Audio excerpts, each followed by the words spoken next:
ఇదే RTV app వార్తల్ని క్షణాల్లో చదివే అవకాశం ఉంటుంది. ఒక న్యూస్ పేపర్, ఒక టెలివిజన్ ఛానల్ మీ చేతుల్లో ఎప్పుడూ ఉంటాయి.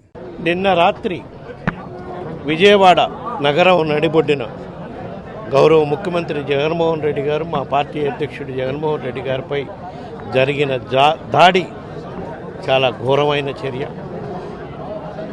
ఇది ప్రమాదవశాత్తు జరిగిందా, కుట్రపూరితంగా జరిగిందా అనేది దీన్ని నిగ్గు తేల్చాల్సిన అవసరం ఉంది. ఎందుకంటే అది సామాన్యంగా కొంచెం తుటివాటి తప్పుంటే కన్నుకే కాదు ప్రాణానికి కూడా ప్రమాదం వచ్చే విధంగా ఎంతో ప్లానింగ్గా చేసి, ఎందుకంటే ఆ రాయి వేసిన తీరు, రాయో ఇది ఐటమ్ కూడా ఏదో ఇంకా తెలియలా, ఏదేదో ఎయిర్ బుల్లెట్ అంటున్నారు, రాయి అంటున్నారు, ఇంకా ఐటమ్ కోసం కూడా దొరకలేదు, చూస్తున్నారు.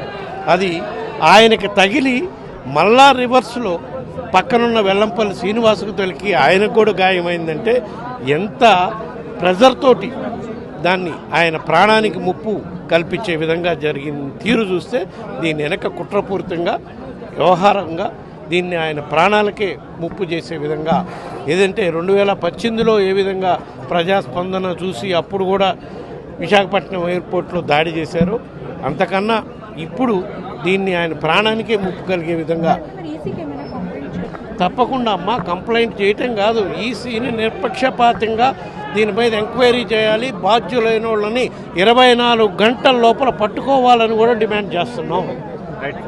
మరిన్ని వీడియోస్ కోసం ఛానల్ ని సబ్స్క్రైబ్ చేయండి, లేటెస్ట్ అప్డేట్స్ కోసం వాట్సాప్ ఛానల్ ని ఫాలో చేయండి, అండ్ లింక్ డిస్క్రిప్షన్ లో ఉంది.